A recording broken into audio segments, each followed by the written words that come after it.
अंतरराष्ट्रीय युवा विद्वान, जैन दर्शन में यूनिवर्सिटी टॉप व गोल्ड मेडलिस्ट, जैन सिद्धांत एवं न्याय विषयों को सरलता से समझाने वाले, यूएसए, इंग्लैंड, ऑस्ट्रेलिया आदि अनेक देशों में जैन धर्म की महती प्रभावना करने वाले, पंडित टोडरमल पुरस्कार, युवा विद्वत रत्न आदि अनेक पुरस्कारों से सम्मानित मूर्धन्य विद्वान डॉक्टर संजीव कुमार गोधा, जयपुर द्वारा जानिए धर्म का मर्म।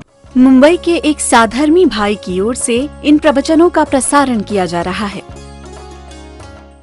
531 नंबर का पेज है और 45 नंबर का ये श्लोक है।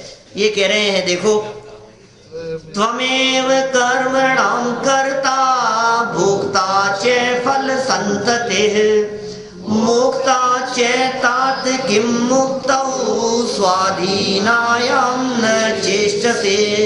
देखो क्या कह रहे हैं, ओहो, तू ही कर्मों का कर्ता और फल परंपरा का भोगने वाला है। कौन करे और कौन भोगे? अरे साहब, हे भगवान अच्छा फल मिल जाए, हे भगवान अच्छा हो जाए। कि तूने किया क्या था ये बतला। तूने क्या किया था? गलत किया था तो फिर फल अच्छा कैसे मिलेगा? गलत करके अच्छा फल चाहता है। हमारा छोटा सा प्रश्न है तेरे से, तूने अच्छे काम बहुत किए थे, बोल मैं तुझे खराब फल दे दूं क्या? है क्या बात करते हो? तो फिर खराब करके अच्छा क्यों चाहता है? खराब करके तो अच्छा चाहता है, तो अच्छा करके बुरा कर देवे तो कि नहीं, वो तो नहीं चलेगा। कितने होशियार हैं हम लोग। कोई नहीं सोचता है कि मुझे बुरा कर्म का फल मिले, तो फिर बुरा करता क्यों है? जैसा करेगा वैसा फल मिलेगा।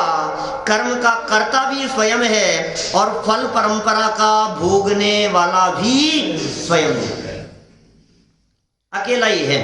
और तू ही कर्मों का नाश करके मुक्ति को प्राप्त करने वाला है। गजब तो ये है कि मुक्ति प्राप्त करने की स्वाधीनता तेरे पास में है, वो अधिकार तेरे पास में है।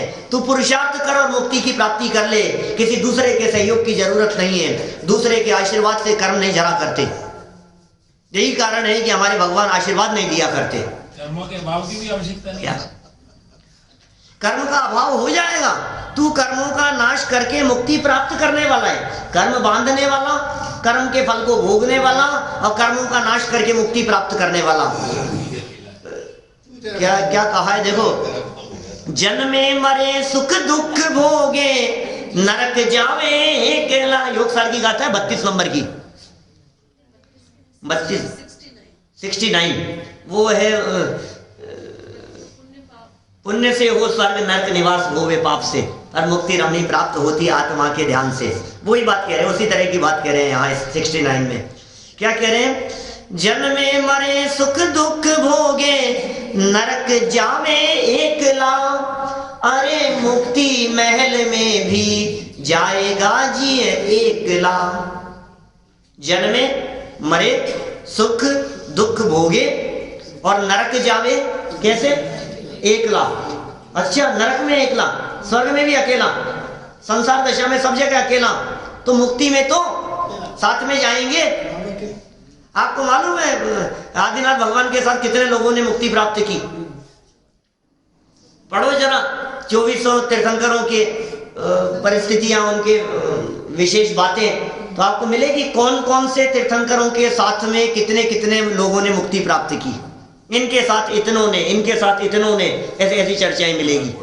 तो मुक्ति तो साथ साथ चलेंगे ना। वो सीता आई वहां से, आपको मालूम है, रामचंद्र सीता ने दीक्षा ले ली। यहाँ ये चित्र दिख रहे हैं सब। जब रामचंद्र जी के ने अग्नि परीक्षा का प्रस्ताव रखा, अग्नि परीक्षा हुई सीता की। अग्नि परीक्षा हो जाने पर अग्नि परीक्षा के काल में अग्नि का जल कर दिया गया, देवों ने पुष्प वृष्टि की। सीता शीलवती थी, यह बात सिद्ध हो गई। अब रामचंद्र जी ने कहा कि अब मैं तुम्हें रखने को तैयार हूं, लेकिन सीता ने कहा मैं तुम्हारे साथ रहने को तैयार नहीं हूं। बहुत हो गया, अब बहुत देख लिया, बहुत बार परीक्षाएं दे दी। मैं परीक्षाएं देते देते थक गई हूं, अब कोई परीक्षा नहीं। तो अब क्या होगा कि एक बार ससुर जी ने वनवास दिया था, एक बार तुमने दिया था, अब मैं अपनी इच्छा से वन अंगीकार करूंगी। क्या ससुर जी ने 14 वर्ष का वनवास दिया था, पति ने गर्भवती अवस्था में निकाल दिया था, और अब बोले मैं बन जाऊंगी, और पृथ्वी मती आरिका के पास में जाकर के दीक्षा ले ली, और फिर साधना समाधि पूर्वक उसका देहावसान हुआ, मर करके स्वर्ग में चले गई। सीता चलेगी 16वें स्वर्ग में प्रति इंद्र हो गई, ऐसे प्रमाण है हमारे पास में। फिर क्या हुआ, पीछे से रामचंद्र जी को जब वैराग्य हुआ, इन्होंने दीक्षा ले ली, और दीक्षा लेने के बाद जब ये तपस्चरण करते रहे, जब ये साधना करते रहे, तो वो जो सीता का जीव जो इंद्र बन गया था, क्या वो उपसर्ग करने आया रामचंद्र जी के ऊपर। इसलिए उपसर्ग नहीं किया कि तूने मुझे जंगल में छोड़ा था, ये नहीं। वो जो उपसर्ग था वो राग का उपसर्ग था, द्वेष का नहीं। ये क्या मतलब भाई साहब, ये क्या चक्कर है? ये राग का उपसर्ग था, द्वेष का नहीं। ये क्या चक्कर है कि द्वेष भाव से नहीं, राग भाव से उपसर्ग किया कि अरे अरे क्या साधना करते हो, ध्यान करते हो, आराधना करते हो, स्वरूप में लीन होते हो, अभी नहीं, थोड़े समय रुको, फिर अपन साथ साथ में मोक्ष चलेंगे। स्वर्ग में चले गई थी ना कि तुम अभी आत्मा में लीन मत हो, ध्यान मत करो, तो क्या होगा, मर के स्वर्ग में आ जाना, फिर अपन अगले भव में साथ साथ चलेंगे। समझ में आ रही है बात? सीता का रूप बना के आई होगी, सीता का रूप बना करके आई, खूब सत्य, बहुत चर्चाएं भरी है। माने मतलब क्या है कहने का कि भाई ये जीव साथ चाहता है, साथ ना मिले तो ये जीव प्रोग्राम कैंसिल कर देता है कि साहब आप क्यों नहीं आए, कि कोई साथी नहीं मिला। क्या हुआ, यात्रा का प्रोग्राम था, अब वो उन्होंने मना कर दिया तो हमारा भी मन बदल गया। क्या पिक्चर देखने नहीं जाता है वो लोग कई बार, इसलिए नहीं जाता है क्या वो उन्होंने मना कर दिया तो फिर हम अकेले क्या जाते। यात्रा नहीं जाता है, वो नहीं जा रहे थे तो फिर हम भी नहीं गए, ऐसा होता है। स्वाध्याय में जा जाता है, स्वाध्याय ही पता नहीं क्यों यहाँ अकेला आ जाते कहीं अकेला नहीं जाता है, कहीं अकेलापन इसको पसंद नहीं है क्या। और यहाँ पता नहीं क्या होता है, तो ठीक है कोई बात नहीं, वो उनके लिए नहीं है, बच्चों के लिए नहीं है, पत्नी के लिए नहीं है, हस्बैंड के लिए नहीं है, उनके वो नहीं समझ सकते, उनके लिए नहीं है ये बातें। तो वो बच्चे क्या समझेगा बेचारा, और वैराग्य ले लेगा। हाँ हाँ सच में, थे ना अपने वर्णी जी की सभा में रोजाना प्रवचन चलता था, गणेश प्रसाद जी वर्णी जी की बात कर रहा हूँ। तो वो प्रवचन चलता था उनका, और काफी लोग आकर के प्रवचन सुनते थे। एक दिन चलते प्रवचन के बीच में कुछ देर से एक सेठ जी आए, और इनके मुंह से सहज ही निकल गया, ये सेठ जी आज कैसे देर हो गई। सहज में नॉर्मल, क्योंकि रोजाना टाइम से आते थे, समय से आकर के बैठते थे सब लोग, आज कैसे देर हो गई, ये सहज में निकल गया। और उन्हें कोई अपेक्षा भी नहीं थी कि वो कुछ जवाब देवे, लेकिन सेठ जी ने कहा कि नहीं नहीं, वो बच्चा जिद करने लग गया था कि मैं भी चलूंगा। सन्नाटा छा गया चारों तरफ सभा में। सेठ जी क्या बोले, तो बच्चा जिद करने लग गया था कि मैं भी चलूंगा। तो इन्होंने कहा तो इसमें क्या हो गया, अच्छी बात है, ले आते उसको साथ में। कि नहीं नहीं पंडित जी आप समझते नहीं हो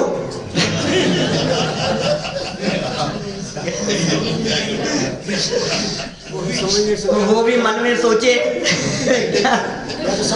कि आज तक तो मैं तो ये सोचता था कि मैं समझाने आता हूँ, आज ये कह रहे हैं समझते नहीं हो कि क्या बात हो गई। कि नहीं नहीं, बच्चे के 4 दोस्तों को इकट्ठा किया, उसको सिनेमा के टिकट दिलाए, उसको भेज करके आया। क्या समझते नहीं हो कि क्यों, क्या हो गया, बात क्या हो गई, इसमें बुराई क्या है। कि नहीं नहीं, हम तो समझते हैं, आपके द्वारा कही गई कौन सी बात को समझना और कौन सी बात को यहीं छोड़ना। वो बच्चा बेचारा ना समझ दी यहाँ आ जाता, और पता नहीं आपकी कौन सी बात लग जाए तो बच्चा हाथ से निकल जाए। ये सच्ची घटना है। सब ये चाहते हैं कि बच्चे धर्म करें, सब चाहते हैं नीरज जी साहब, हम सब चाहते हैं बच्चे धर्म करें, बच्चे धर्म करें, लेकिन पता है एक लिमिट में, इतना ही करे कि बच्चे हमारा नाम बदनाम नहीं करें, बस इतना सा, इससे ज्यादा नहीं, क्योंकि थोड़ा सा ज्यादा करने लग जाए तो घबराहट लग जाए। ये शादी भी करेगा कि नहीं, इसके साथ में क्या होगा, ये छोड़ करके नहीं चला जाए, ये दीक्षा नहीं ले ले, ये चिंता होने लग जाती है लोगों को। ये है स्वरूप जगत का। तो क्या कह रहे हैं भाई साहब यहाँ कि भाई सुन, ये जो तू साथ देखता है और यहाँ साथ नहीं लाता है, ये तेरी बुद्धि को क्या हो गया है, ये सुख का मार्ग है, ये शांति का मार्ग है। कभी कभी तो ऐसा लगता है जो जैन मिले आपको आते समय सबको कहो कि चलो, घर में जो दिखे, आस पड़ोस में जो जैन दिख जाए, जो परिचित दिख जाए और पूछे कहाँ जा रहे हो, कि ये बाद में बतलाऊंगा, चलो पहले साथ में। ऐसा हो बोलो, नहीं मास्टर साहब साथ नहीं तलाशते अपन। आपने अकेले यात्रा कितनी बार की? कई बार। देखो अरे हमेशा ही अकेले अकेले ही करते हैं, ये एक तो भावना समझ में आ रही है। देखिए जरा क्या कह रहे हैं यहाँ, तू ही कर्मों का कर्ता और फल परंपरा का भोगने वाला है, और तू ही कर्मों का नाश करके मुक्ति को प्राप्त करने वाला है। ये एकत्व भावना में जैसी लाइनें लिखी है ना, ठीक ऐसी ही लाइनें दौलत राम जी ने 6 डाला में लिखी। 6 डाला में 5वीं ढाल का 6ठा नंबर का छंद है, 6 नंबर का छंद। वो क्या कहते हैं, शुभ अशुभ कर्म फल जेते भोगे जिये कहीं देते। समझ में आता है क्या? शुभ अशुभ दो हो गए, पुण्य और पाप। शुभ अशुभ कर्म फल जेते, जितने भी हैं, भोगे जिए एक ही ते, अकेले अकेले ही उनको भोगता है ये जीव। सुत दारा होयन सीरी, सीरी सीरी पार्टनर, सुत दारा पत्नी पुत्र आदि। क्या 6 डाला तो 3 है, 6 डाला 3 है, लेकिन उनमें ढाल 6। 3 लोगों द्वारा लिखी गई है 6 डाला, 3 6 डालाएं उपलब्ध है, लेकिन एक ही 6 डाला पूरे समाज में चलती है, दौलत राम जी की। ये दौलत राम जी द्वारा लिखी गई 6 डाला इतनी प्रसिद्ध हुई, इतनी फेमस हुई, इतना मर्म और इतनी गहराइयां इसमें भरी हुई है कि इसके पहले लिखी हुई 2 6 डालाएं न मालूम कहां खो गई। इसके प्रभाव ने उन दोनों के प्रभाव को विलुप्त कर दिया, कोई जानता ही नहीं है। समाज में आप लोगों से बात करोगे ना 6 डाला के नाम पर, तो एक ही 6 डाला समझेंगे, वही जो आपके भट्टार जी की नशिया में बचती है। दौलत राम जी ने अंत में लिखा, हाँ, लखी बुद्ध जन की भाग। हाँ बिल्कुल बिल्कुल, बुद्ध जन जी के अनुसार मैं 6 डाला लिख रहा हूँ। तो ये सब जो बातें हैं, ये क्या कह रहे हैं, वापस बोलो छंद, थोड़ा पार्ट दूसरी धुन में बोलते हैं। शुभ अशुभ कर्म फल जेते भोगे जिये कहीं तेते, सुतदारा होए नसीरी सब स्वार्थ के हैं भीरी। समय कम है ना, क्या करूं।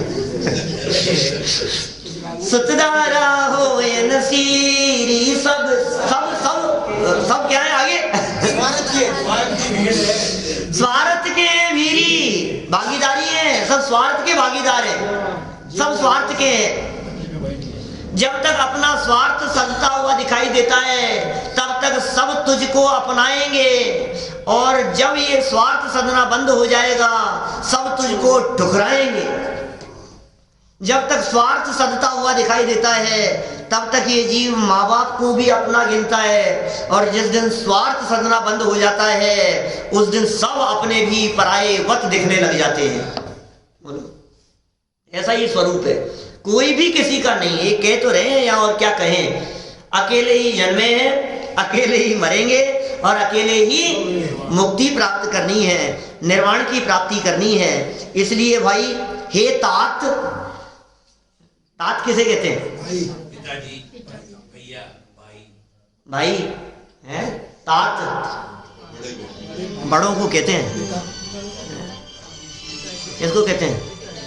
अब ये सब इतने जवाब दे दिए इन्होंने, एक कह रहा है पिताजी, एक कह रहा है ताऊ जी, एक कह रहा है चाचा जी, एक कह रहे हैं भाई साहब। अब जो समझो तो समझ लेना, सबकी बात आ गई इसमें। हे चाचा जी सुन लो, हे तात, हे ताऊ जी सुन लो, हे भाई साहब सुन लो, हे तात ने सब सुन लो। क्या सुन लो? कि अपने स्वाधीन मुक्ति की प्राप्ति में क्यों प्रयत्न नहीं करता है?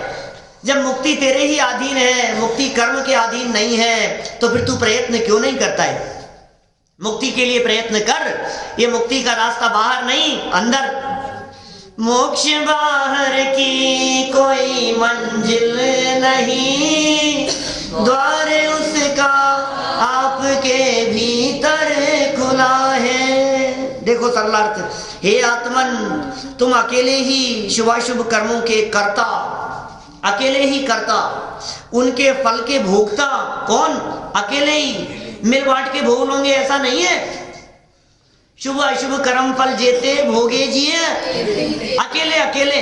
इसने बात कही थी ना संसार भावना में, कर्म बनेगा तो मिल बांट के भोग लेंगे, तो फिर इतनी तकलीफ भी नहीं होगी, सब एक जैसे सब भोग लेंगे साथ में। यार क्या फर्क पड़ता है? साथ तुम यदि साथ दो तो बड़े से बड़े संकटों को झेल लेंगे, क्या फर्क पड़ता है? सुनो सुनो सुनो क्या कह रहे हैं भाई। उसके फल के भोक्ता और उनका नाश करने वाले भी तुम ही हो। अतएव तुम्हारा कर्तव्य है कि तुम स्वाधीन मुक्ति को प्राप्त करने का प्रयत्न करो। क्या? स्वाधीनता से तुम मुक्ति प्राप्त करने का प्रयत्न करो। चलो एक और श्लोक है, इस एकत्व को पूरा करें हम यहाँ। अज्ञातं कर्मण्येवात्मन् स्वाधीनेऽपि सुखोदये, नेह से तदुपायेषु यत से दुख साधने। हे आत्मन, कर्मों के उदय से अज्ञानी होकर तू स्वाधीन होने पर भी मोक्ष सुख में और उसके उपायों में चेष्टा नहीं करता, किंतु दुखों के कारणों में निरंतर यत्न किया करता है। ओह, खेद होता है। हे आत्मन, क्या कहे? हमें बहुत खेद है इस बात का। किस बात का खेद है? कि कर्मों के उदय से तू अज्ञानी हो गया है। कर्मों के उदय से अज्ञानी होकर क्या करता है? स्वाधीन होने पर भी मोक्ष सुख में, जो मोक्ष सुख स्वाधीन है, जो तेरे ही हाथ में है, जो तेरे ही कंट्रोल में है, तू कहता है महाराज आपका आशीर्वाद, हे भगवान बस आप तो हाथ पकड़ करके हमको ले चलो मुक्ति में। ऐसी लाइनें कहते हैं ना,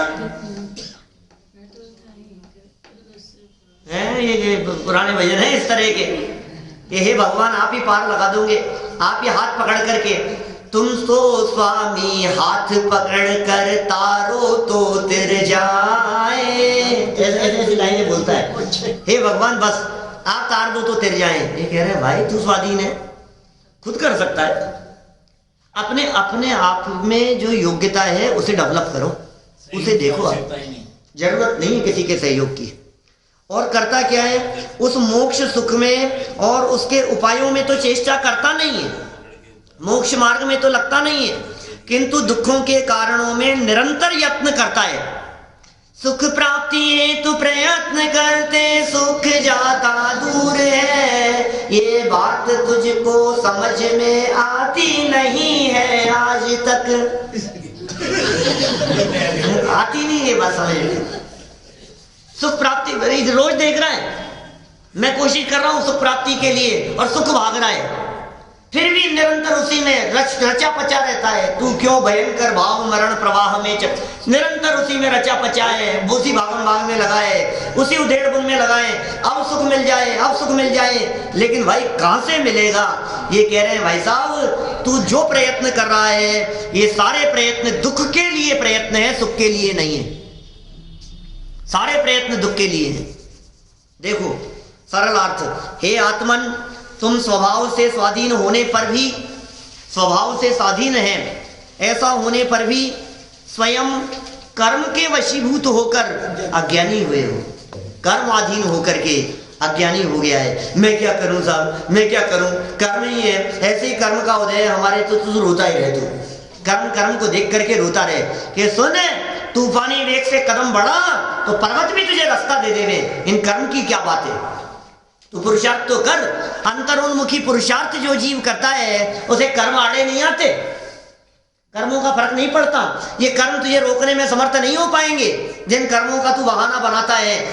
अपने स्वभाव की तरफ दृष्टि देने वालों को कर्म छोड़ करके भाग जाते हैं। स्वरूप की एकाग्रता लख छोड़ खुद ही भागते हैं। क्या ये कर्म थर थर कांपते हैं, ये कांपते हैं, ये कर्म डरते हैं, ये कर्म तेरे से। तो आप यहाँ आते हो ना, ये कर्म डर रहे हैं अंदर में। भाई साहब ये बड़े मंदिर चले गए